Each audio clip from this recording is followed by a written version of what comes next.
benvenuto a Messie Chasson, che ci fa il grande onore di essere qui, e a Messie Gesner, che sarà il discasso della seduta, e anche la nostra Paola. Abbiamo l'iniziativa e il tema che purtroppo è stato funestato dal tempo cattivo, ma questo ci dà l'occasione di fare più un seminario, direi, che è una conferenza, quindi in pochi ma buoni, e il tema è evidentemente di grande importanza, e soprattutto la relazione tra solidarietà e fraternità è qualcosa che gli anni recenti hanno portato molto in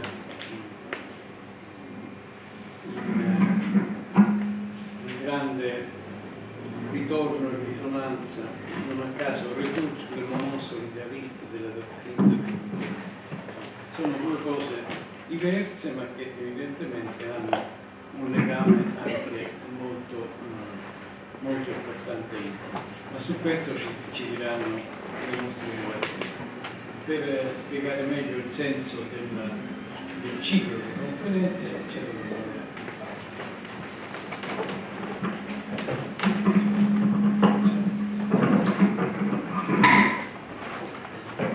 Grazie a tutti di essere qui per la prima seduta di questo ciclo di seminari. E tengo a ringraziare innanzitutto la Fondazione Primoli che ci accoglie, il Comité Scientifique France che ha contribuito all'ideazione di questo programma, oltre che all'amministrazione che come sempre ci ha fornito un supporto, un aiuto prezioso. In particolare grazie sentitamente a Letizia Narcicagiano, a cui rivolgiamo anche le nostre felicitazioni vivissime per il nuovo incarico di direttrice della Fondazione, e con molti auguri anche di buon lavoro. E ha creduto in questo ciclo fin dall'inizio, quindi ci ha supportato e sostenuto. L'altro versante che mi preme ringraziare è ovviamente l'Institut Français Italie e l'Ambassade de France in Italie, che ha cofinanziato insieme alla Fondazione Primoli questo ciclo di seminari attraverso il programma Cassini, che è un programma appunto dedicato ai ricercatori giovani e senior che vogliono organizzare delle conferenze. E appunto questo ciclo di conferenze che abbiamo proposto è articolato attorno al problema della democrazia. Democrazia perché appunto se ne parla molto, tra l'altro anche una notizia di questi giorni dice che la fiducia nella democrazia non è mai stata così bassa, secondo una ricerca dell'Università di Cambridge che insomma ha fatto una serie di comparazioni storiche. Soprattutto in Inghilterra. Sì, in molti paesi europei però anche. E di fatto appunto l'idea che sta alla base di questo ciclo è quella di ripensare il dibattito contemporaneo sulla democrazia non tanto in riferimento ai totalitarismi degli anni 30 che molto spesso vengono evocati come parallelismo, ma piuttosto creando dei cortocircuiti interpretativi con la fine del XIX secolo, che è un'epoca che conosce dei fenomeni effettivamente che anche noi conosciamo, quelli dei populismi, quelle delle trasformazioni dei mezzi di comunicazione, le sfide poste alla democrazia dalla nuova società di massa, eccetera. Quindi sono tutti temi che cercheremo di trattare attraverso il ciclo di interventi che inauguriamo oggi. Je remercie vivement M. Prochesson d'avoir accepté notre invitation pour inaugurer ce cycle séminaire. Et je remercie également Fabrice de Gesnay de l'École française de Rome qui a accepté de modérer cette première séance. Donc je leur cède la parole. Merci. Merci beaucoup. Très bien, donc la décision de modérateur sera, je pense, de vous inciter à vous asseoir.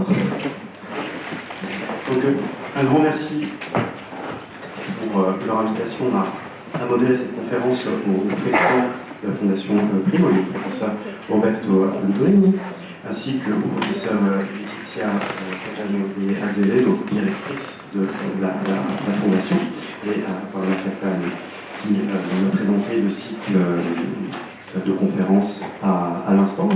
Évidemment, je me réjouis de cette occasion supplémentaire de collaboration entre la Fondation Primo-Levi et l'École française de Rome, une collaboration qui se poursuivra demain soir, ici même, avec la deuxième étape d'un cycle de conférences, vous le savez, sur les voyages philosophiques d'Averroès, Maïmonide et Montaigne.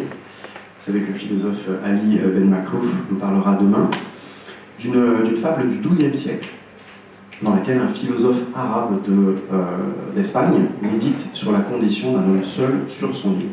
Mais j'en reviens bien entendu à notre intervenant de ce soir, dans le cadre donc du cycle Cassini qui vient d'être présenté.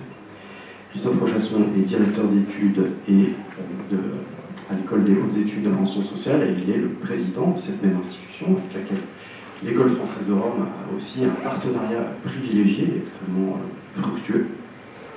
Christophe Rochasson est titulaire de la chaire Histoire des pratiques et des représentations politiques à l'époque contemporaine. Et puis, il est bien sûr l'un des spécialistes les plus reconnus de l'histoire de la France contemporaine. Et, entre autres choses, il s'intéresse à l'histoire des gauches dans la vie politique française. Et son intervention va porter ce soir sur un épisode relativement peu connu de cette histoire, à savoir le moment solidariste qui se situe, comme l'a rappelé Paul, à la toute fin du XIXe siècle. Les Républicains sont alors au pouvoir en France depuis 2 décennies. Le régime semble solidement installé après avoir triomphé de la crise boulangiste, mais il fait face à la question sociale avec la persistance d'une grande pauvreté parmi les masses, notamment ouvrières. Du reste, ce contexte de crise sociale n'est pas propre à la France, comme rappelé Paul à l'instant. On se situe à la fin d'une longue crise économique globale, dite de la longue dépression, et les différentes forces politiques de l'époque s'affrontent sur la réponse à donner à cette crise sociale. L'Église catholique commence, vous le savez, à se doter d'une doctrine sociale avec l'encyclique Rerum Novarum. Les partis marxistes s'organisent avec la création de l'Internationale en 1889. D'autres encore vont inventer un complot juif pour expliquer la crise. Et puis les républicains français, de leur côté, eh bien, ils semblent en partie démunis face à ces défis que leur libéralisme politique, qui figure véritablement dans leur ADN, donc un libéralisme philosophique, qui ne parvient pas à résoudre complètement ce défi de la question sociale. Et donc, à la gauche du camp républicain va apparaître une doctrine qui est celle du solidarisme, objet de la conférence de Christophe Rochasson. Et je lui laisse sans plus attendre la parole en le remerciant d'avoir bien voulu présenter au public romain ce thème du solidarisme.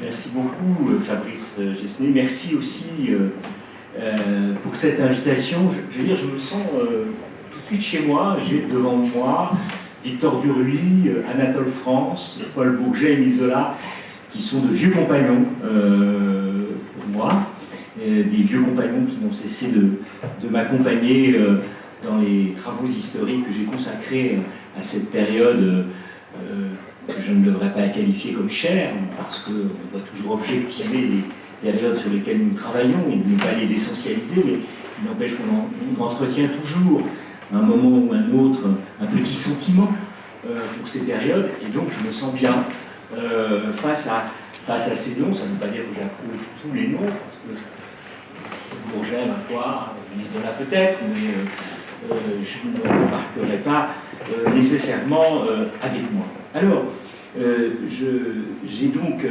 répondu très favorablement à cette invitation qui, je l'ai bien compris, a aussi un halo relevant d'une réflexion contemporaine et d'interrogation sur notre propre temps.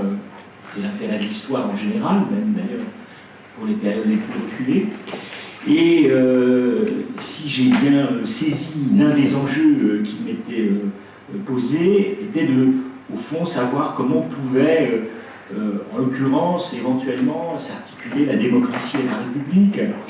C'est une opposition un peu canonique et à vrai dire assez polémique, plutôt venue des horizons essayistes à la fin des années 70, à un moment où en France s'est posée la question du retour du républicanisme, au moment même où les gauches d'ailleurs européennes, il faut bien le dire, se trouvaient dans un état d'essoufflement, d'épuisement, pourrait-on même le dire, et qui laissait place nette à la reviviscence de plus vieilles doctrines. Et à ce moment-là, à la fois historiographiquement et politiquement, on a vu progressivement ressurgir la République, à cheval presque, comme la solution à ce vide politique qui était en train de se constituer. La République qui a, si j'ose dire, été encensée par tout un ensemble d'auteurs et qui a été marquée, cette reviviscence, par un ouvrage important, plusieurs, mais l'un qui a un peu ouvert le feu, qui est l'ouvrage de Claude Nicollet, qui s'appelait L'idée républicaine, qui s'appelle toujours L'idée républicaine en France, et qui instituait une espèce de généalogie de l'idée républicaine au regard justement de l'histoire des modèles démocratiques. Et très rapidement, cette notion de modèle, que je voudrais un peu contester devant vous aujourd'hui, les historiens sont toujours un peu méfiants avec cette notion, mais l'idée de modèle républicain s'est vite imposée, non seulement, encore une fois, pour des raisons politiques, mais ce qu'il y a de plus troublant et de plus discutable, me semble-t-il, est que les historiens eux-mêmes ont pris en charge cette notion de modèle républicain en l'essentialisant, en le fixant en tout cas, en le figeant, comme s'il n'avait pas eu une histoire et comme s'il n'aurait pas eu aussi à affronter ultérieurement une autre histoire. Alors ce modèle républicain, il a été rapidement défini, c'est une formule d'ailleurs qu'on entend sans cesse encore aujourd'hui, serait défini au travers de valeurs. Et les valeurs, c'est un peu ce qu'on met à la place des idées lorsqu'on n'en a plus. Et ces valeurs républicaines, eh bien, elles étaient d'abord fondées sur la triade républicaine, qui en a fait évidemment une espèce de coffret sacré de liberté, d'égalité et de fraternité. Je reviendrai rapidement là-dessus, mais la liberté et l'égalité, comme nous le savons, se sont vite imposées dès le moment de la Révolution française.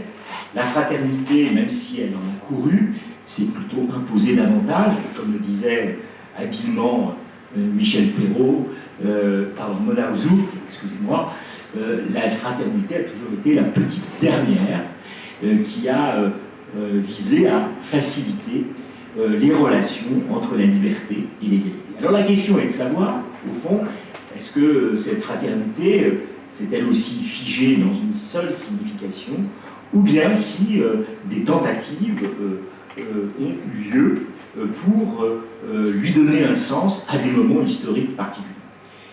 Au XIXe siècle, les républicains se disputent essentiellement autour des deux premiers termes de la devise, la liberté et l'égalité. Et ce n'est donc que tardivement, qu'à partir de 1948 et au-delà, que la question de la fraternité et ses différents avatars va se poser. À vrai dire, de la solidarité dont je vais vous parler à la fin du XIXe siècle, et de ce moment particulier, je prends le sens de moment, je prends ce terme dans le sens qui a été donné par un certain nombre d'historiens et de philosophes, c'est-à-dire une séquence particulière où se redistribuent les sens et les significations, ce moment particulier de la solidarité qui va remettre au goût du jour l'idée de fraternité ou lui donner une signification particulière avait une préhistoire. Je ne vais pas entrer dans celle-là, mais évidemment, il ne faudrait pas oublier que cette notion de solidarité, elle a été d'abord travaillée dans le mouvement ouvrier européen, et en particulier en France, autour de pratiques de solidarité, notamment dans les années 1860 et 1870, autour de de la constitution d'une internationale, l'Association internationale des travailleurs, l'AIT, la première internationale, qui a développé des liens institutionnalisés, des liens, notamment des liens financiers, comme l'a très bien montré récemment un historien, Nicolas Delalande, dans un livre très important, a développé des liens de solidarité, notamment dans les moments de grève, dans les moments de manifestation où on a besoin d'un soutien moral et financier. Et le mot de solidarité est un mot clé dans ces milieux-là. À ce moment-là, c'est bien dans ce contexte-là que l'idée de solidarité prend corps. Mais ce dont je voudrais vous parler ce soir est donc d'un autre aspect de la solidarité qui répond en effet à un moment particulier de l'histoire de la République. Fabrice Gesné vient de le rappeler très bien. La République est installée en France depuis une quinzaine d'années. Elle a réglé une partie de son problème du côté de la liberté, notamment des libertés publiques, en particulier celle de la presse, avec une loi importante au mois de juillet 1881. Elle est aussi allée un petit peu plus loin du côté du social, contrairement à ce qu'on dit très souvent, d'une part en instituant une législation permettant aux syndicats professionnels d'exister, assez tardivement, mais aussi une œuvre sociale un peu plus importante dans les années 80, qui a été l'institution scolaire, qui a évidemment répondu à un certain nombre d'exigences sociales. Mais cette République, elle est aussi frappée par la crise, la Grande Dépression que vous évoquiez, et à la fin des années 1880, le bilan social de la République est médiocre. Il est médiocre, il doit être, comment dirais-je, tempéré, en dépit des mesures que j'évoquais, par de très fortes inégalités et un mouvement ouvrier qui se structure, accompagné par la naissance d'une nouvelle force politique socialiste qui s'organise au travers d'ailleurs de toute l'Europe pour faire face à cette crise sociale qu'affronte la République. Et c'est donc dans un nouvel élan qu'elle se constitue dans les années 1890 que un ensemble d'initiatives et d'idées, je vais venir sur les idées dans un instant, commence à donner à la fraternité un nouveau sens. La fraternité nouvelle, en quelque sorte, qu'on a appelée la solidarité, il ne faut pas l'oublier, elle est instituée aussi par des pratiques nouvelles. J'évoquais en commençant cet exposé que, au départ, c'est au sein du mouvement ouvrier, par des pratiques particulières, que la solidarité avait surgi. Eh bien, on peut dire qu'à la fin des années 90, dans la décennie des années 90, il y a aussi tout un ensemble de pratiques qui instituent véritablement la solidarité. Quelles sont-elles? Eh bien, il y a les syndicats, bien sûr, mais pas seulement. Et je voudrais là attirer votre attention sur deux massifs pratiques, en quelque sorte, qui vont alimenter la doctrine dont je vais détailler les contenus dans un instant.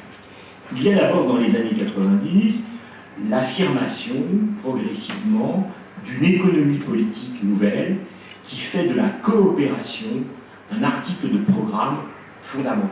On le trouve notamment autour d'un grand économiste de l'époque, Charles Gide, l'oncle de l'écrivain, pour ceux qui voudraient avoir des détails, et qui fournit une théorie économique qui s'incarne dans une école, l'école de Nîmes, et dans une revue, la revue d'économie politique, qui est fondée en 1887, et qui théorise la coopération comme un horizon économique solidaire, qu'il a institué les solidarités, et atténuer ce qui mine le libéralisme traditionnel sur lequel se sont adossés les républicains jusqu'à présent, c'est-à-dire la concurrence et l'individualisme libéral.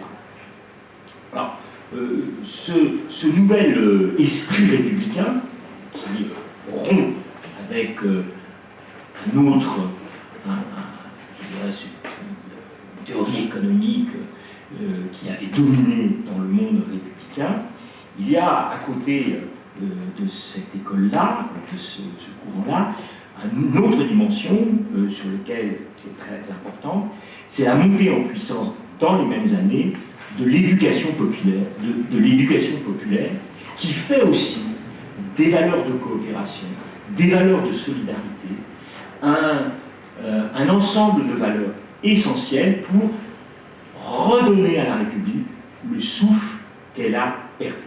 Je prendrai qu'un seul exemple, qui est la création de la première université populaire à la fin des années 1890 par un ouvrier qui vient plutôt des horizons anarchistes, et le nom de cette première université populaire s'appelle la coopération des idées. Donc on est vraiment sur ce registre, vous le voyez, du lien social, du lien intellectuel, de ce qui, en quelque sorte, doit constituer une société, et non pas de l'agrégat d'individus qui seraient mis côte à côte. C'est cela qui hante ces nouveaux républicains, appelons-les ainsi, qui font de la solidarité le cœur d'une rénovation de la doctrine. Alors, il y a aussi, au-delà, si on veut un peu aller au-delà de ce bref inventaire, tout un ensemble d'intellectuels, d'hommes politiques, de syndicalistes, qui constituent ce que un sociologue a appelé il y a déjà une vingtaine d'années la nébuleuse réformatrice. Et c'est une formule qu'on doit au sociologue Christian Topalov, qui a étudié tout à fait ce réseau et qui a mis en évidence ce travail fondé aussi sur la sociologie naissante, notamment autour de Émile Durkheim et de ses élèves, bien sûr, qui participent de façon très large et non dogmatique, entendez-le bien, hein, et non dogmatique, à cette nouvelle sensibilité. Alors, voilà donc le cadre un peu général qui va me permettre de mettre cette fois-ci la focale sur ce qui a été le cœur battant de cette doctrine, qui est un texte important, qui est dû, à vrai dire, à tout à la fois un homme politique et un penseur de l'époque, de la fin du XIXe siècle, qui s'appelle Léon Bourgeois. Je vais y venir dans un instant. Mais je voudrais d'abord faire une première remarque. Du seul point de vue de l'histoire des mots, je l'ai dit tout à l'heure, comme une fois, le mot de solidarité qui surgit à ce moment-là, donc, avait déjà eu sa faveur chez d'autres penseurs dans le milieu du XIXe siècle. Alors, il y a toujours ce personnage un peu vaniteux, il faut bien le dire, dans l'histoire du socialisme, un des socialistes utopiques qui s'appelle Pierre Leroux, qui prétend avoir tout inventé en termes de vocabulaire. Il est vrai d'ailleurs que tous ces gens-là étaient aussi des poètes, avaient un sens du mot, du verbe, du vocabulaire qui est tout à fait exceptionnel. Et Leroux, qui non seulement prétendait avoir inventé le mot de socialisme, prétendait aussi avoir, c'est intéressant, inventé celui de solidarité. Mais je voudrais juste vous citer, là, pour faire aussi accura, parce que Bourgeois pense aussi à ces textes lorsqu'il constitue sa doctrine qu'on va appeler le solidarisme, un texte justement du socialiste Constantin Pecker qui écrit en 1850 « Solidarité donc, solidarité entre tous les ouvriers d'un même métier, solidarité entre tous les corps de métier, solidarité non seulement dans la même commune, non seulement dans le même canton, dans le même arrondissement, dans le même département, mais dans tous les départements de la République. Que dis-je? Non seulement entre toutes les corporations et toutes les industries d'un même pays, mais la sainte alliance des travailleurs de toutes les nations d'Europe, et s'il était possible aujourd'hui, des travailleurs du monde entier. Voilà le programme, le socle dont vont hériter les républicains de la fin du XIXe siècle. À la fin du XIXe siècle, donc, la solidarité est un programme héritant de cela, et c'est dans ce programme que Léon Bourgeois, dont je vais parler dans un instant, va se glisser et va avoir le coup de plume, en quelque sorte, le génie de la synthèse. C'est pas un esprit très inventif, Bourgeois, mais c'est quelqu'un qui va savoir mettre en forme, en mots, et là où il est placé dans la vie politique, donner un tour particulièrement sonore à cette notion. Mais si on se fiche sur cette séquence, on s'aperçoit que partout, en quelque sorte, où l'on pense à la République, à la société, à la démocratie, le mot de solidarité s'immisce. J'étais frappé, en effet, de voir comment, y compris dans les débats, on y est très loin, vous allez être surpris, qui concernent la musique et l'éducation par la musique, la question de la solidarité devient importante. Imaginez-vous que le compositeur Saint-Saëns est l'auteur, en 1880, d'un rapport sur l'enseignement obligatoire de la musique à l'école primaire. Rapport commandé 1880, au moment où l'école républicaine se met en place. Et qui affirme le compositeur? Eh bien, il dit, sans la musique chorale, le terme fraternité de la formule républicaine ne sera jamais qu'un mot. Elle seule peut produire cette chaleur d'âme, la musique, et cet esprit de cohésion que font à la fois la vigueur et le bien-être moral d'un pays. Il y a donc, vous voyez, c'est un point, je crois, important dans cette notion de solidarité, à la fois un contenu, je l'évoquais avec les sociologues, qui relève d'une science des sociétés, mais aussi qui comprend un volet moral indispensable à ces républicains, à la tenue d'une société. Je pourrais aussi citer d'ailleurs un autre des grands théoriciens de l'école républicaine de la même époque, qui écrit à ce moment-là aussi, qui avance toujours sur les mêmes questions de musique, que le chant choral est à même d'insuffler des sentiments, dit-il, de solidarité, donc lui emploie le mot, non pas de fraternité, mais de solidarité. La solidarité, c'est la fraternité de gauche, si vous préférez, de solidarité, de communion, d'harmonie collective, qui sont parmi les plus précieux à cultiver.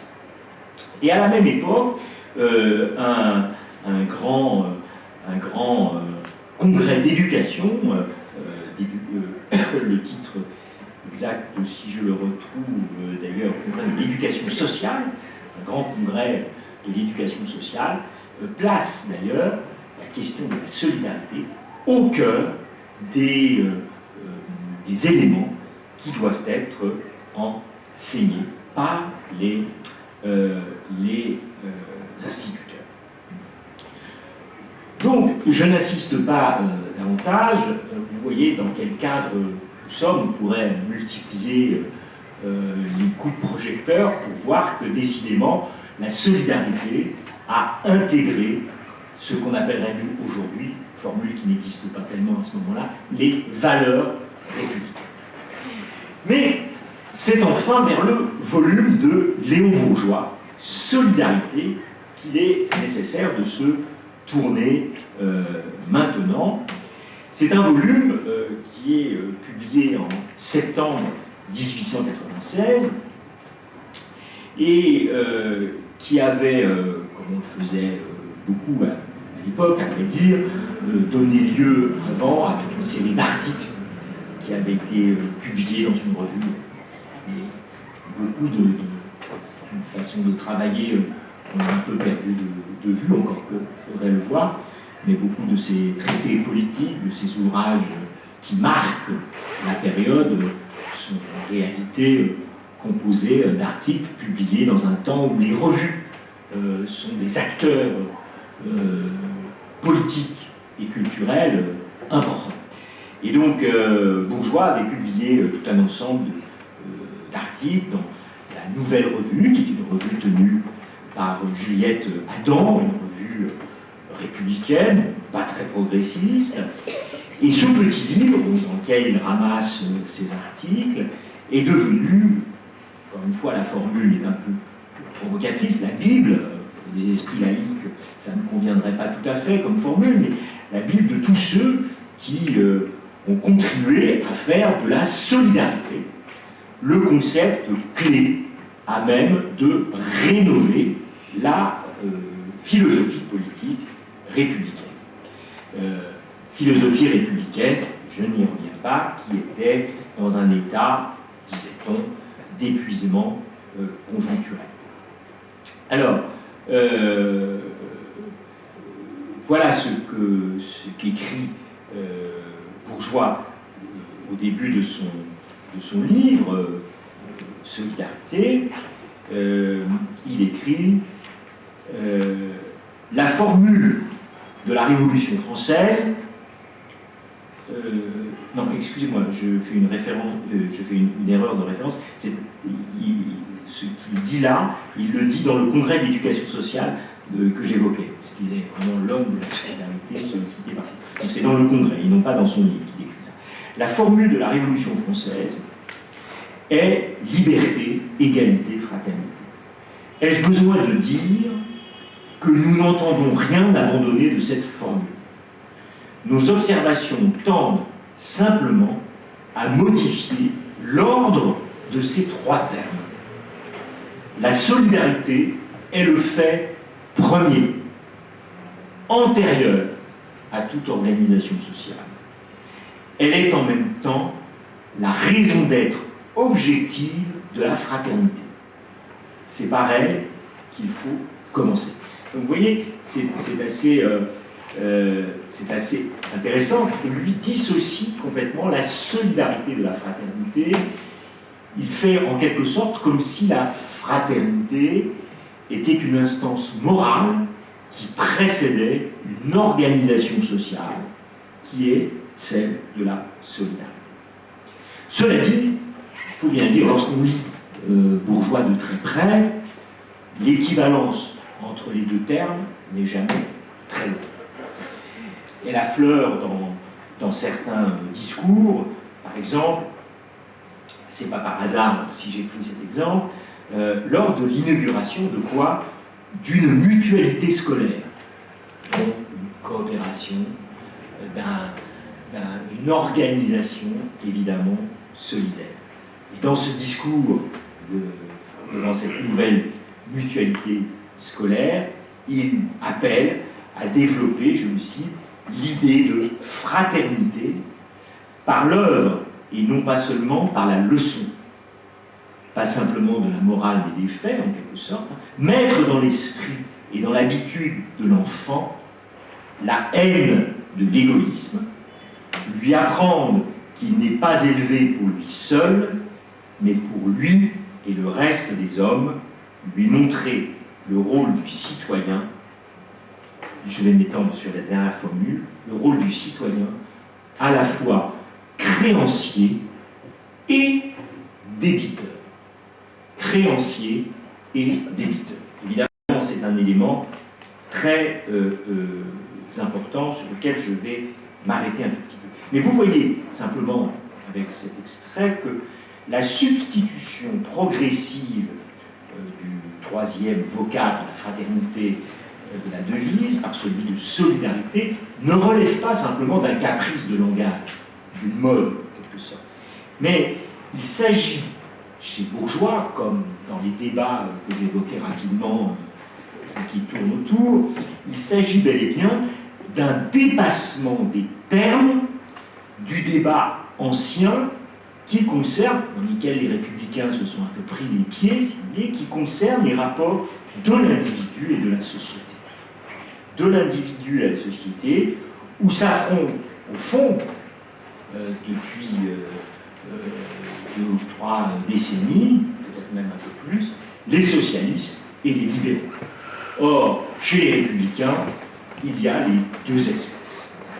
Et ce dépassement que Bourgeois conçoit comme une nouveauté radicale dans l'histoire intellectuelle de la République permet, en outre, de réconcilier deux mondes qui ont été longtemps étrangers l'un à l'autre dans l'ordre politique, celui de la morale et celui de la science. C'est un point, je crois, important. Alors, cette réconciliation, ce dépassement, plus exactement, ce dépassement, devait permettre, en effet, de résoudre l'une des difficultés théoriques auxquelles et politiques aussi, auxquelles se confrontaient les républicains depuis longtemps. Ceux-ci étaient en effet confiants dans la raison. Bon, ils en faisaient même tout un programme, soucieux de rationaliser la politique autour de l'idée de bien commun. Mais ils étaient aussi conscients, les républicains, que la politique telle qu'elle se faisait était, en quelque sorte, saturée d'un tumulte qui emportait de façon erratique les sentiments, face à la raison, au-delà justement des limites de la raison. Et les 2 premières décennies de la République, la Troisième République, n'avaient pas manqué de montrer des démonstrations en la matière. C'est que la raison n'avait pas effacé le rôle des passions dans le champ politique. Et Bourgeois, comme tous ceux qui ont entrepris de s'élancer dans l'entreprise solidariste, ont beaucoup œuvré justement au rapprochement entre la science et la morale, entre les idées et les sentiments. Alors comment ils le font? Eh bien, ils défendent, grâce à cette idée de solidarité, une fraternité qui n'est plus subjective et affective. La fraternité, c'est un enjeu, je l'ai déjà dit, c'est une notion, excusez-moi, je l'ai déjà dit, pleine de pathos, de sentiments. C'est celle qui met le cœur des hommes dans le problème républicain qui doit articuler l'égalité et la liberté. Mais la solidarité, elle ne se veut pas du côté du sentiment. Elle se veut du côté de la raison, du côté de la science. Elle se veut objective et scientifique. Et ce n'est pas par hasard si Bourgeois et tous ceux qui vont théoriser la solidarité avec lui, avant lui et après lui, s'intéressent par exemple à la zoologie. Il y a 2 auteurs, 2 zoologues de la fin du 19e,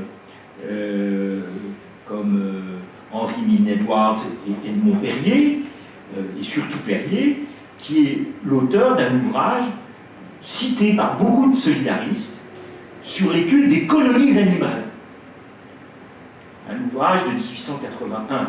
Et ces 2 auteurs sont convoqués par les philosophes, par les sociologues de la solidarité. Et on s'appuie sur leurs travaux pour mettre en évidence les vertus de la coopération.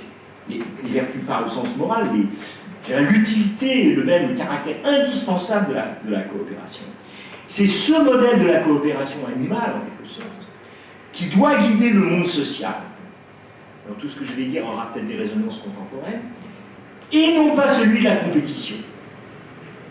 Coopération versus compétition. Parce que, observe-t-il, dans le sillage de ces zoologues, l'organisme vivant est composé d'un ensemble de cellules qui œuvrent conjointement à son fonctionnement correct. On pourrait dire d'ailleurs, si j'élargis un peu le propos, que la toile de fond de la révolution pastorielle a agi aussi sur ce climat si particulier des deux décennies 1880-1890. De façon parfois très anecdotique, dans l'action politique. Je me souviens avoir trouvé dans les rapports de police au temps de l'affaire Dreyfus, les policiers qui observaient que les étudiants dreyfusards pourchassaient les anti-dreyfusards en leur criant dessus « à bas les microbes ». Ces étudiants dreyfusards sortant des cours non pas de Pasteur qui était mort, mais de son disciple Émile Duclos à ce moment-là. Donc il y a certainement quelque chose qui fonctionne comme ça dans ce moment. Voilà, alors je voulais attirer votre attention là-dessus. On pourrait prendre d'autres références, mais il est évident que pour Bourgeois et tous ceux qui sont avec lui, la première loi à connaître est celle, en effet, que délivrent les zoologues ou les physiologistes, c'est-à-dire la notion de solidarité organique. Les rapports de dépendance, en effet, selon eux, ne se limitent pas simplement aux êtres vivants. Un tas de commentaires là-dessus, si vous voulez. Mais il existe également entre l'ensemble des individus et le milieu dans lequel ils se trouvent placés. Alors il y a un autre aspect de leur pensée sur lequel je voudrais attirer votre attention et que j'ai déjà rapidement évoqué, c'est ce lien entre les êtres vivants, bien sûr, mais pas seulement entre les êtres vivants. Car ce lien entre les êtres contemporains s'étend aussi aux autres générations. Les ascendants comme les descendants. L'homme, au sens générique, l'homme, la femme, sont toujours des héritiers. Ils sont donc, ou elles sont donc, immédiatement responsables de ce qui les suit. Et ils sont les héritiers de ce qui les précède. Dès sa naissance, l'être humain a une dette, et le mot est essentiel, je l'ai cité, a une dette sociale à honorer. Et il en contractera une autre lors de son immersion dans la société, qui le liera à d'autres hommes. Et là, si vous voulez, c'est une idée maîtresse chez Bourgeois, il va en faire toute une théorie, c'est cette idée de la dette de l'homme envers les autres, écrit-il, vers les autres hommes, qui, donnant en réalité et en morale le fondement du devoir social, donne en même temps à la liberté, au droit individuel, son véritable caractère et par là même ses limites et ses garanties. Alors, vous le voyez, c'est la raison pour laquelle la solidarité peut donc se définir comme une fraternité objective, établie en fonction, et donc la sentimentalité un peu bébête, c'est pas moi qui dis ça, mais je traduis leur pensée un peu fade, un peu lyrique, est éliminée donc, car cette solidarité, elle est établie en fonction des lois naturelles de l'association. Observez aussi que dans ces termes de la dette, le solidarisme s'affiche dès lors comme un anti-rousseauisme. Pourquoi? Parce que chez Bourgeois, et comme chez tous les solidaristes, on ne retient pas l'idée d'un contrat initial. D'ailleurs, parfaitement imaginé. Pas de contrat initial, et encore moins un contrat initial qui aurait été dégradé ultérieurement par les institutions. Non. Mais la question est alors posée, se pose Ces républicains qui, ne l'oublions pas, sont d'abord des juristes, beaucoup d'entre eux en tout cas le sont. Comment donner à ce contrat, à ce lien social, excusez-moi, une consistance juridique, puisque le contrat est une fiction qui est rejetée. Et c'est là où Bourgeois met en avant une idée. D'ailleurs, un autre philosophe qui va faire partie de cette constellation intellectuelle dit qu'il lui a fauché l'idée, que c'était à lui cette idée, et pas à Bourgeois, mais peu importe. L'idée qu'il met en avant, c'est la notion de quasi-contrat. Alors c'est une formule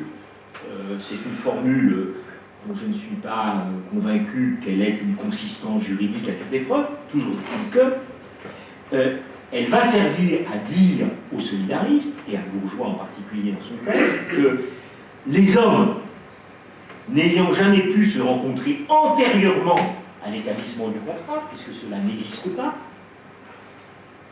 ils sont cependant, toujours je cite Bourgeois, débiteurs de l'association humaine, et il convient qu'ils agissent comme si un accord avait pu s'établir préalablement entre eux. Mais la formule qui est le plus importante là est le « comme si ». Le quasi-contrat, au fond, c'est là l'explication des bourgeois, le quasi-contrat n'est que le contrat rétroactivement consenti. Voilà la base sur laquelle construit Bourgeois et d'autres, sur ce fameux quasi-contrat, la doctrine solidariste. Alors je voudrais finir, j'ai encore un petit peu, j'ai une dizaine de minutes, parfait. Je voudrais finir cette présentation par donc j'ai commencé par montrer le contexte général de l'idée républicaine, ainsi dans le sillage de Claude Nicolet. J'ai centré donc ensuite son contenu autour du texte de Bourgeois. Je voudrais maintenant voir avec vous les ambivalences politiques, les malentendus aussi politiques auxquels a pu donner lieu cette idée solidariste, ce solidarisme. Je l'ai dit tout à l'heure, ces nouvelles perspectives théoriques qui rassemblent des républicains qui sont impatients de relancer leur doctrine, qu'ils jugent assoupie, a pu réunir des sensibilités politiques et théoriques très contrastées. Le sociologue et homme politique, à vrai dire, durkheimien, théoricien et l'un des grands militants du solidarisme, qui s'appelle Célestin Bouglé, un disciple de Durkheim, affirmait que si les principes solidaristes s'inscrivaient, même lui il les inscrivait dans une très longue tradition chrétienne, lui ce qui le retenait en bon scientiste, il a été froissé positiviste, non, pas positiviste, mais scientiste, il notait que désormais marqué par les acquis de l'évolutionnisme biologique, ces perspectives solidaristes aidaient aujourd'hui à triompher, disait-il, des intransigeances du libéralisme économique. Donc le solidarisme, c'est d'abord une arme, selon Bouglé, et selon d'ailleurs beaucoup des solidaristes républicains, pour lutter contre un libéralisme économique à bout de souffle. Et une nouvelle gauche républicaine a pu s'y retrouver en ces termes et reconnaître les éléments à même de composer ce qu'on commença alors à désigner sous une drôle de formule, mais qui est réapparu en France, en tout cas il y a une dizaine d'années, mais sans prendre vraiment, cette notion de socialisme libéral. Je ne dis pas libéral socialiste, je dis socialisme libéral.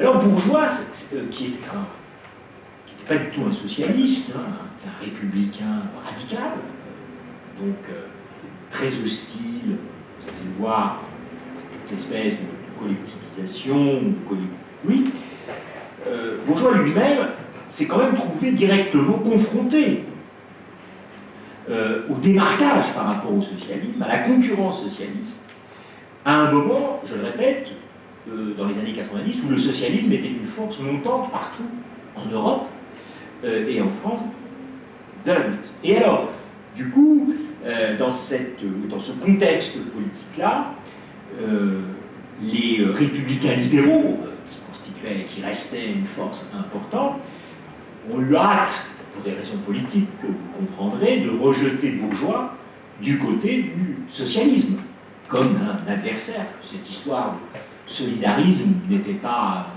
bien nette et marquait une évolution préoccupante.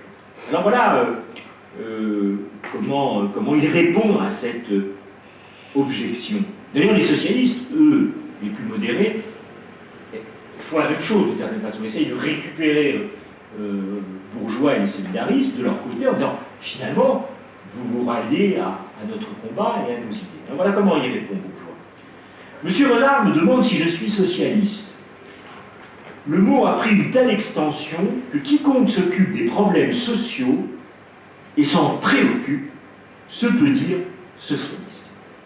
Ce qui seul est intéressant et caractéristique, c'est l'adjectif qui suit le mot et le particularise.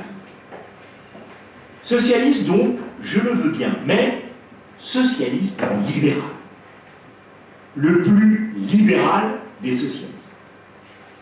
Mon socialisme tend à la réalisation des conditions dans lesquelles l'individu, tout individu, se développera le plus pleinement, atteindra au maximum d'extension de toutes ses énergies, de toutes ses facultés, possédera la liberté véritable. Je suis par contre absolument opposé au collectivisme, au communisme, qui fait appel en tout à la puissance de l'État, étant nécessairement à détruire la liberté. La propriété individuelle m'apparaît comme le prolongement et la garantie de la liberté. Bon, c'est un texte, excusez-moi, un peu long, mais je pense extrêmement intéressant, dans la mesure où il reconstitue aussi un moment de l'histoire politique où, vous voyez, les frontières ne s'imposent pas avec évidence, que la porosité des idées et des aspirations est nette, alors même que l'histoire des idées politiques, la plupart du temps, classifie dans des bonnes petites boîtes, avec des bons modèles, avec des bonnes familles politiques, les uns et les autres. Il y a à la fois dans ce texte ce qui démarque en effet Bourgeois d'un certain nombre de socialistes, mais il y a aussi celui qui s'en rapproche, et y compris de celui qui à la même époque incarne l'orthodoxie, si j'ose dire socialiste, Jaurès, qui définit le socialisme, je le cite, comme un individualisme logique et complet. Un individualisme logique et complet, alors même que le socialisme tel qu'il surgit dans les années 1830 est d'abord un anti-individualisme.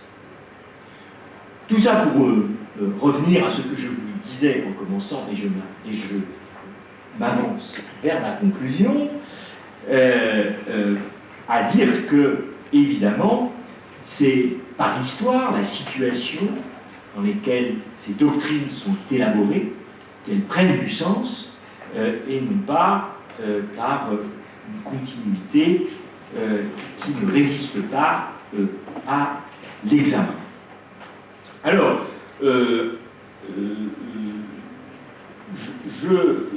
juste pour finir, puisque je sens que le temps m'est désormais compté, comme on doit le faire au terme d'une conférence, lorsqu'on sort un élément un peu oublié, on se dit à quoi bon à quoi bon et à quoi nous invite, au fond, un tel retour sur le moment solidariste de la doctrine républicaine, ce moment-là. Le moment, d'ailleurs, un terme qui a ressurgi de temps en temps, et si il fallait faire l'histoire du terme, on en verrait des récupérations de toutes parts, y compris d'ailleurs à l'extrême droite dans l'histoire politique française. C'est un mot compliqué, donc, qui ne peut pas être simplement considéré comme ancré à gauche, du côté républicain. Mais à quoi bon? D'abord, je le répète, à nous rappeler que cette histoire républicaine, ce n'est pas un modèle. L'histoire républicaine, c'est presque une épopée, ce n'est pas la République un modèle, c'est une histoire vivante, et qu'il est donc vain de tenter de l'enfermer dans une formule définitive. La République, et je rejoins peut-être le projet global de ces rencontres, la République est un objet, donc ça va sans dire, à penser, à historiciser, et qui fut pensé, qui a été actualisé, revu, révisé au fil de son histoire.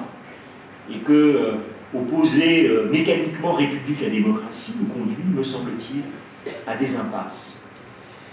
J'ajoute que les replis nostalgiques qui ont commandé à la fin des années 1970 en France le retour à cet intérêt pour la République, eh bien, ces replis nostalgiques sur ces définitions figées n'ont, de mon point de vue, d'autres résultats que de rendre la République non contemporaine et donc inutile, au-delà, bien sûr, de nos curiosités, peut-être suffisantes après tout, nos curiosités, j'allais dire, savantes ou muséales, mais peut-être lorsqu'on fait de l'histoire politique, on a aussi d'autres ambitions que de répondre à nos curiosités. L'autre intérêt, me semble-t-il, est de réveiller la mémoire sociale du message républicain.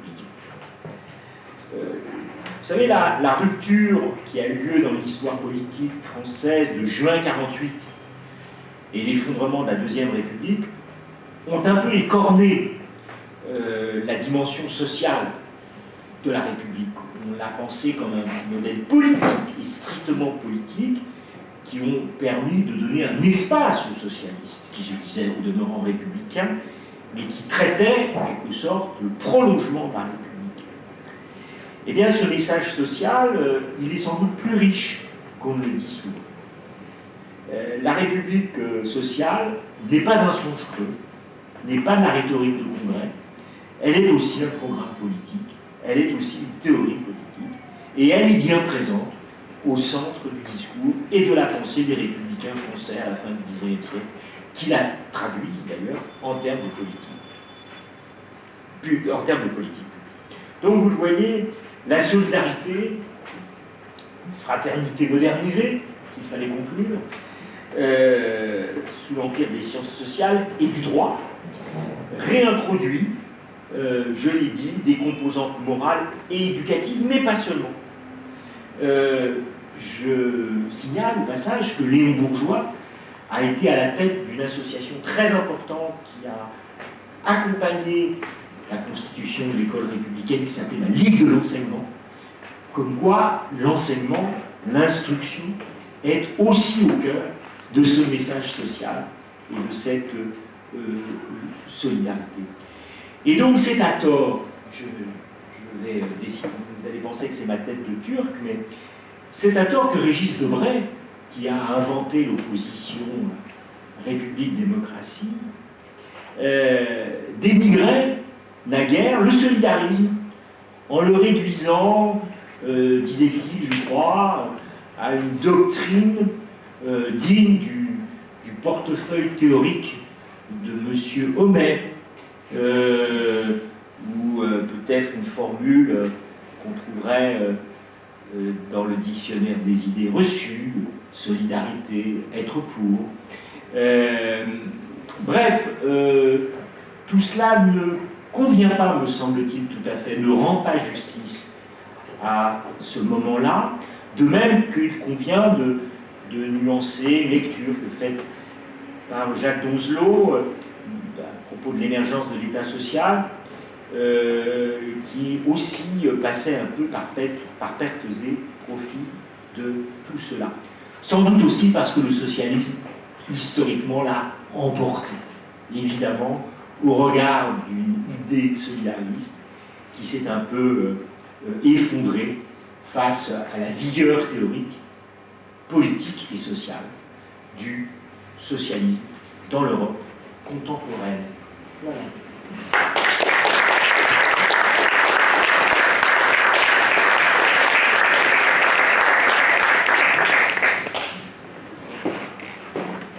Merci infiniment, Claude Prochasson, pour cette conférence qui, je crois, ne pouvait pas ouvrir de meilleure manière ce cycle consacré à la démocratie et ses défis. Donc, à travers la déconstruction du modèle républicain français, à travers sa complexification, sa fluidification, par donc l'entrée du solidarisme envisagé donc, comme une modalité de la fraternité.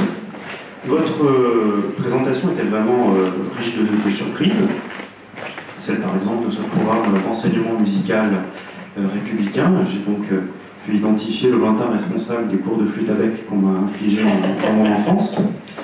Et des surprises plus vertigineuses, je dois dire, comme par exemple l'idée d'une solidarité entre les générations, qui évidemment peut avoir des échos tout à fait profonds à l'heure actuelle, puisque les générations des présents dans cette salle s'apprêtent à léguer à celles qui les suivent une planète dans un bien mauvais état. Votre conférence a aussi brisé certaines idées reçues, celles de républicains obsédés par la question du régime, très indifférents à la question sociale, perclus de positivisme. On a bien vu qu'ils remettaient en question les catégories de leur pensée, les usages de la raison, son articulation avec la morale.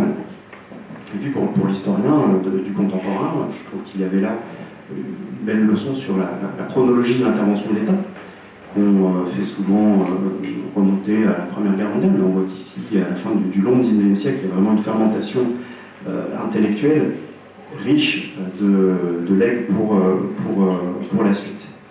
On a bien compris en tout cas la pluralité du républicanisme français, puisque vous avez rappelé que ces républicains de gauche, qui adhèrent au solidarisme, sont une des composantes du républicanisme. Il y a aussi les républicains libéraux, plus conservateurs, qui sont très méfiants vis-à-vis de ces propositions.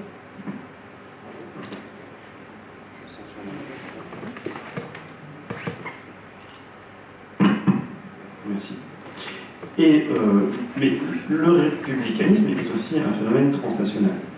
Et j'ai été frappé par les similitudes qui existent entre ces propositions des républicains français et ce que peuvent vivre ou concevoir leurs homologues italiens à la même époque, même si les contextes sont extrêmement différents, parce que la France est un régime républicain, évidemment. En Italie, les républicains sont 30 à 40 députés dans une assemblée qui est évidemment dominée par les monarchistes. Mais enfin, j'ai remarqué une similitude dans l'attention à la pratique, à la matrice de l'associationnisme. Le républicanisme italien est dominé par le mazzinianisme. Évidemment, Mazzini était un des grands théoriciens de l'associationnisme, mais aussi de l'importance de la morale et du fait que la combinaison de pratiques associationnistes et de vertus morales pouvait faire du lien social, mais plus important peut-être en Italie, du lien national. Et là, on vient certainement aux différences avec la France.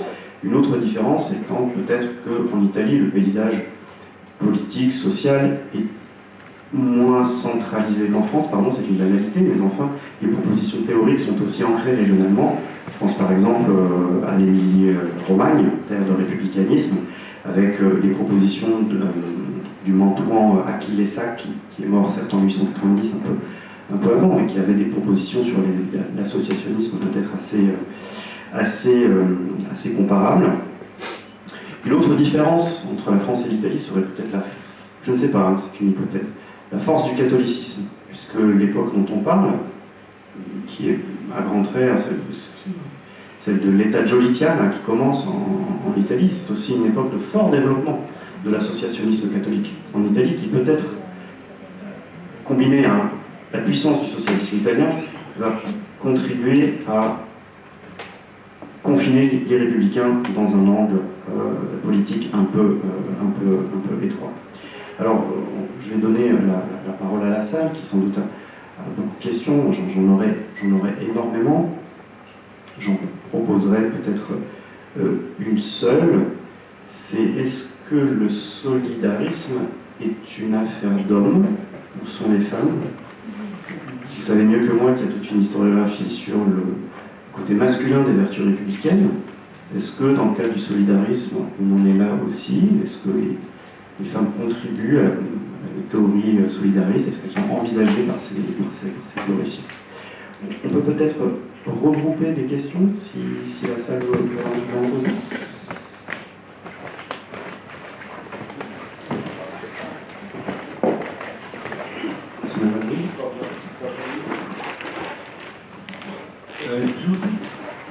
Une question qui est devenue à l'esprit à propos des mots de solidarité et de fraternité, c'est le rapport au terme de communauté.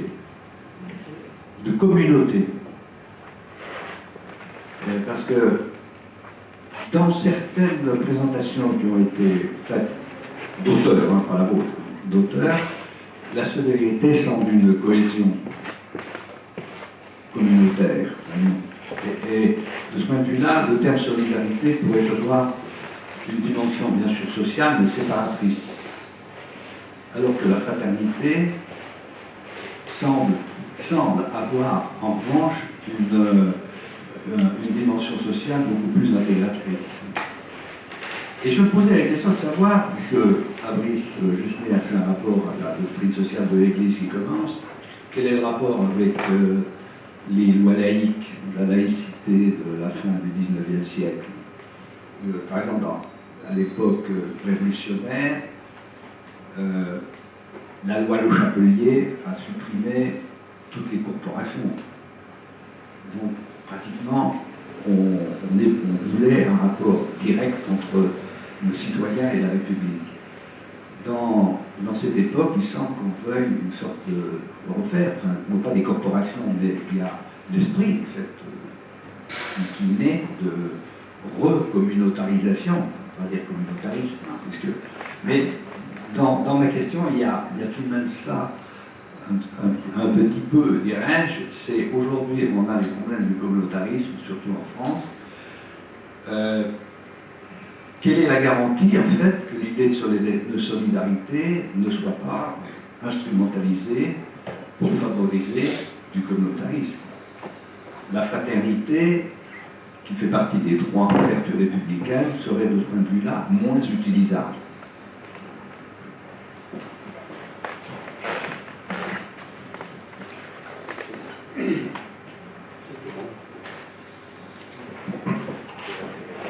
Est-ce qu'on peut prendre encore une question?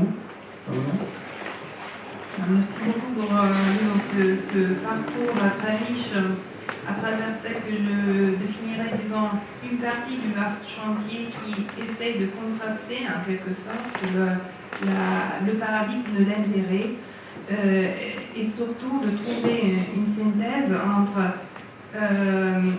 égalité et liberté, c'est-à-dire libéralisme et démocratie qui sont si difficilement, disons, joignables.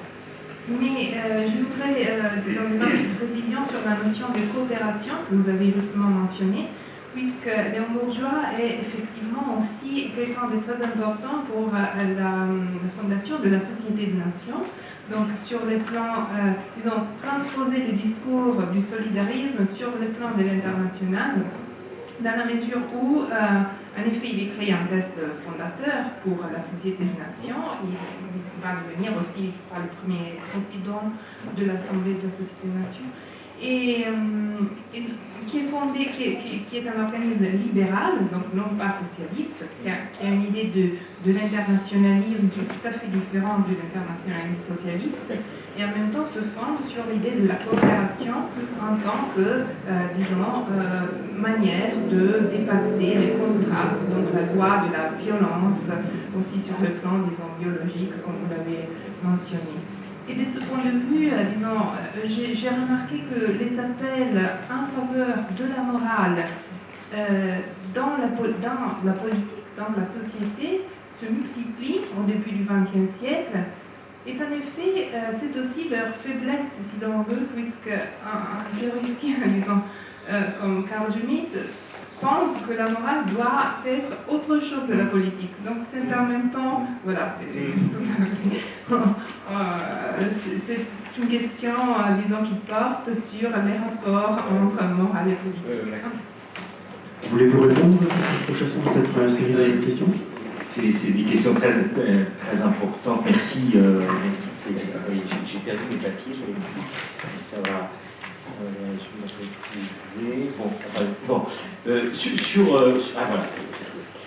Sur les. Vous avez raison sur la présence des femmes. C'est un monde de barbus, et strictement de barbus. La seule personnalité qui me vient à l'esprit, sur laquelle d'ailleurs il y a eu un livre récemment publié, c'est la disciple de Célestin Boulet, Marguerite Thibert, qui est une personne très intéressante et qui a en quelque sorte assumé l'héritage, mais dans les années 20 et 30, plus tard. Donc, elle ne participe pas à ce débat. Mais j'ai beau réfléchir, alors que chez les socialistes, il y a quand même de grandes figures féminines, depuis longtemps. Il faut bien reconnaître, et d'ailleurs ce serait une chose à éclaircir, pourquoi, enfin, au-delà des raisons de sociologie politique, on comprend bien, de mise à l'écart institutionnelle des femmes dans un monde évidemment où seuls les hommes gouvernent, et ne se pose pas la question. Rosan Vallon avait d'ailleurs proposé sur l'exclusion républicaine des femmes, qu'on explique généralement sur le refus du droit de vote, essentiellement pour des raisons de lutte laïque, avec la méfiance que les républicains auraient sur l'emprise des femmes, sur l'emprise des prêtres, sur les femmes, c'est une question un peu traditionnelle, je ne dis pas qu'elle ne vaut pas, mais elle n'est peut-être pas la seule. Et ce que disait Rosan Vallon, qui m'a toujours paru intéressant, c'est que les républicains, leur pensable politique, est un obstacle à, et même d'ailleurs pour eux, pour ces solidaristes, pour entendre, dans tous les sens du mot, entendre une revendication qui s'appuie sur une propriété du genre humain. Puisque les républicains ne connaissent par définition, en fait, c'est pas tout à fait vrai, des individus abstraits, sans propriété, sans religion, sans classe, sans genre. Et donc, il y a quelque chose de politiquement inacceptable pour un républicain, moyen, on va dire, qu'une revendication puisse s'adosser à une propriété individuelle. Et donc ça les rend aveugles par rapport à l'inégalité de fait. Cette justification vaut ce qu'elle vaut. Mais c'est un point qui explique, contribue à expliquer, je pense, le fait que la question ne se pose pas. Donc, en effet, c'est quand même curieux de poser la question théorique à nos yeux contemporains, modernes, sensibles, etc., de la solidarité entre les individus, en excluant tout de même la moitié. Alors, je ne parle même pas du monde colonial, qui est totalement absent de ses écrits. C'est d'un autre ordre, c'est vraiment d'un autre ordre. Alors, justement, du coup, j'en viens à votre délicate question. Évidemment, la notion de communautarisme est absente, c'est un vocabulaire, évidemment, qui n'est pas du tout de l'époque. Mais je pense que l'idée de communauté, elle se joue à deux niveaux, me semble-t-il. À un macro-niveau, lorsqu'on la considère comme, au fond, la communauté nationale. Et au fond, alors je reviendrai à votre question, parce que justement, votre question est très intéressante, mais ce que tous ces hommes cherchent, c'est qu'est-ce qui fait tenir les gens entre eux. Qu'est-ce qui va être le socle de cette solidarité? Qu'est-ce qui dit? C'est la grande question de Durkheim aussi. Ils ont du mal à trouver ce qui va les faire tenir. Et puis, je pense qu'ils le trouvent au moment du grand massacre, pendant la Première Guerre mondiale. Et je pense qu'ils supposaient bien que la nation, c'est quelque chose qui devait compter, mais la démonstration par la tragédie, en quelque sorte, qu'est la guerre de 14, fait qu'ils disent, mais bon sang, c'est bien sûr, le socle le plus sérieux, le plus efficace, le plus dur, c'est la communauté nationale, qui fait que des gens acceptent pendant des années et des années de se faire massacrer sur cette base-là. Et il y a une autre approche de la communauté. Vous faisiez allusion à la destruction juridique par les lois révolutionnaires de la fin du XVIIIe siècle. Oui, bien sûr, mais des pratiques communautaires ont demeuré et le mouvement ouvrier s'est beaucoup adossé à ces pratiques communautaires. Il se constitue d'abord sur des bases de métier, sur des solidarités de métier. C'est une chose qui est très nette. Je citais le très beau livre de Nicolas Delalande tout à l'heure, dans les phénomènes de solidarités ouvrières. Les logiques de métier internationales fonctionnent. Quand les bronziers parisiens font une grève en 1867, ils vont d'abord voir les trade unions des métaux anglais, qui sont beaucoup mieux organisés, beaucoup plus riches, etc., pour soutenir leur grève. Alors, petit à petit, ça se dessert, c'est-à-dire que les communautés de métiers se desserrent au profit de l'idée de classe ouvrière, mais ça, c'est très, très, très progressif. Et même à l'intérieur de ce moment où se constitue une classe ouvrière, si tant est jamais qu'elle s'est constituée, on renvoie aux travaux d'Alain Devers là-dessus, qui ont toujours montré que, au fond, cette classe ouvrière est fragmentée en milieux qui cultivent de fortes identités professionnelles, qui sont autant de communautés héritières y compris de folklore, de pratiques culturelles, je ne sais pas, la Saint-Lundi, le sublime, enfin, toutes ces notions qui ont donné une culture à ces communautés existent longtemps. Et c'est vrai que il y a de la fraternité à l'ancienne, si j'ose dire, autant que de la solidarité.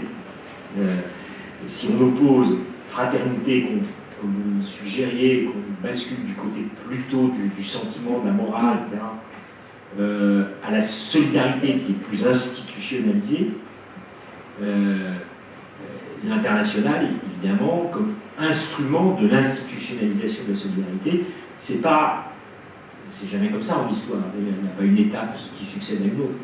Il y a évidemment des recouvrements, des coexistences, des hybridations, toutes sortes de choses.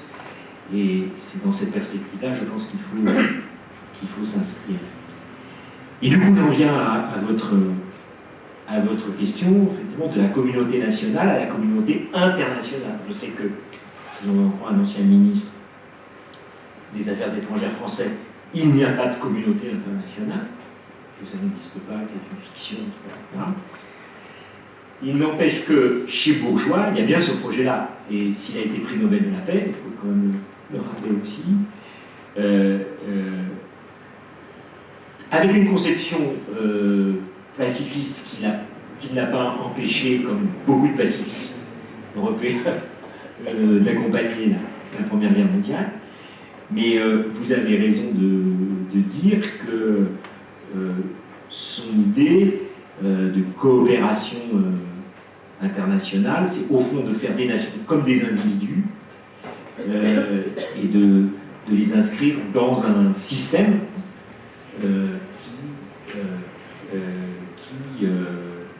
qui est apparenté et qui est le prolongement de la doctrine solidariste.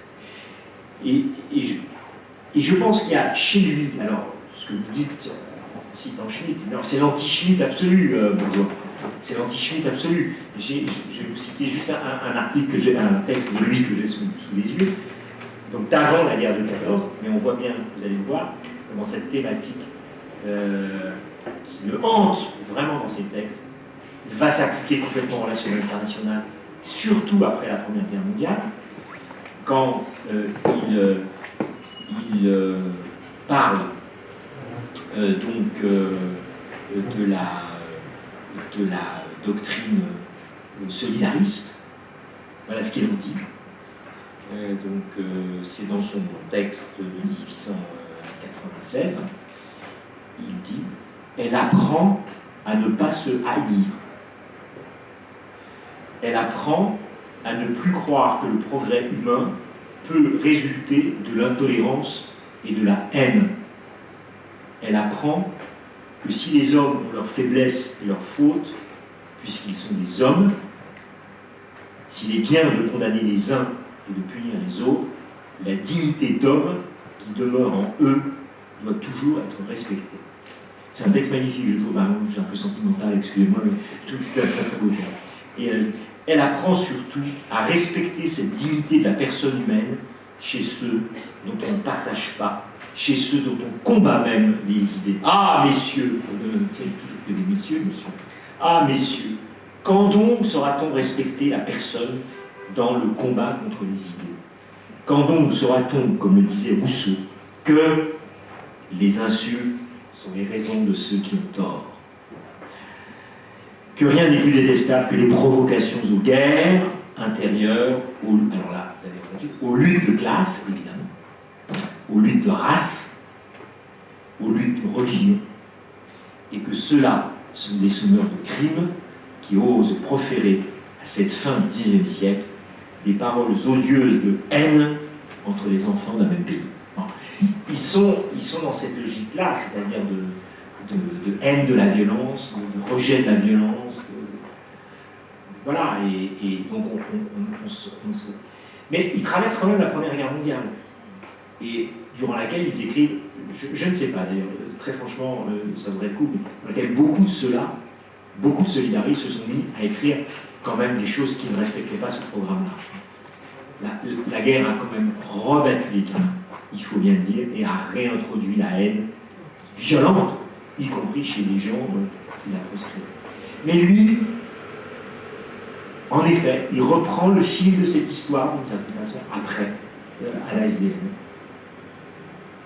Une petite question. Est-ce que vous pensez qu'il y a quelques relations entre la pensée de Saint-Simon et Bourgeois?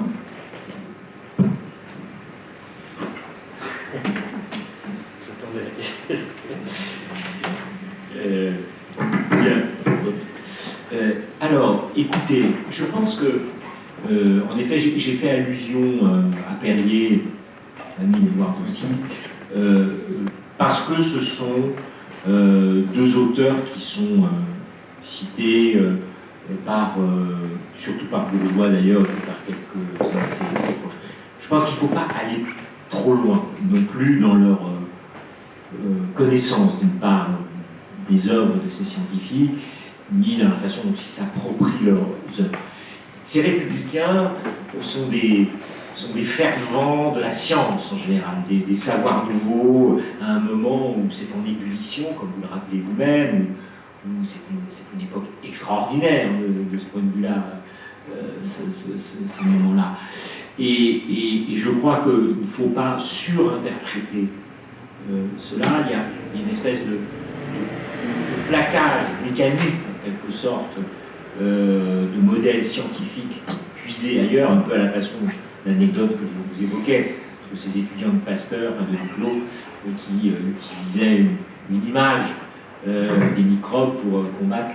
Je crois qu'il ne faut pas aller au-delà, si ce n'est pour signaler à quel point tous sont tout de même à la recherche d'une politique, et je vais en revenir à Saint-Simon, d'une politique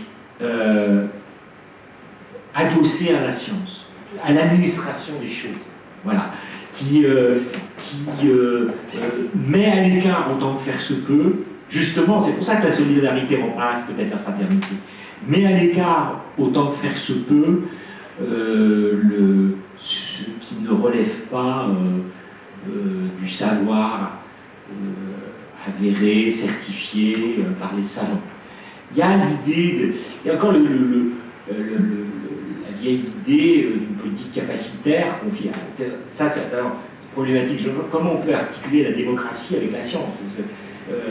C'est pas un petit problème, me semble-t-il. C'est-à-dire comment on peut articuler le débat public et la connaissance scientifique d'une société. Qu'est-ce qu'on fait des acquis que donne la connaissance? Quand on fait des sciences sociales, on se pose tout le temps cette question. La connaissance d'une société, comment ça peut intervenir dans le débat public? Et alors que, nous savons bien, la vie politique se nourrit d'autre chose que... alors il y a des gens qui rêvent encore aujourd'hui qu'à chaque problème il y a une solution. Il y a des gens qui pensent encore que la politique, ça peut fonctionner comme ça. Je ne pense à personne de particulier, mais on pourrait trouver. Et ces républicains-là ont cette idée-là, quand même. C'est-à-dire que, d'une façon, ce serait formidable si ça pouvait marcher comme ça. Et donc trouver les points avancés de ce qu'on n'appelle pas encore la biologie, évidemment, en tout cas, de façon science, mais ce qui est quand même un front avancé de la science, ça leur plaît bien comme modèle de réflexion. Et alors du coup, votre question tombe à pic, parce que en effet, il y a des parallèles flagrants. Enfin, on voit bien comment on pourrait passer de Saint-Simon à Bourgeois, d'abord avec la même utopie scientifique. Il ne faut pas oublier que ces prétendus utopistes ne l'étaient pas vraiment, et que c'était des consommateurs à Saint-Simon de type extravagant, qui ne fréquentaient que des savants, puisqu'il les invitait même à sa table, et qu'il avait loué un appartement en face d'école polytechnique pour le faire venir plus facilement, et que pour lui, comme il le disait, il était temps que la science de l'homme, qu'il voulait inventer, selon sa formule, devait cesser d'être conjecturale pour devenir une vraie science de l'homme, c'est une science camérale, comme on disait, une science de gouvernement qui permettent d'assurer. Donc il y a quelque chose de ça. Il y a aussi quelque chose de ça dans la vision, en effet, organique aussi de la société. C'est-à-dire, en effet, on pourrait chez Fourier aussi, d'une certaine façon, mais avec d'autres articulations, mais de voir comment... ce qu'il y a, c'est qu'en plus, chez Saint-Simon, il y a l'idée qu'il y a aussi des corps sociaux inutiles. Ce qui n'est pas chez Bourgeois. C'est-à-dire qu'il y a vraiment la prise en charge de la société comme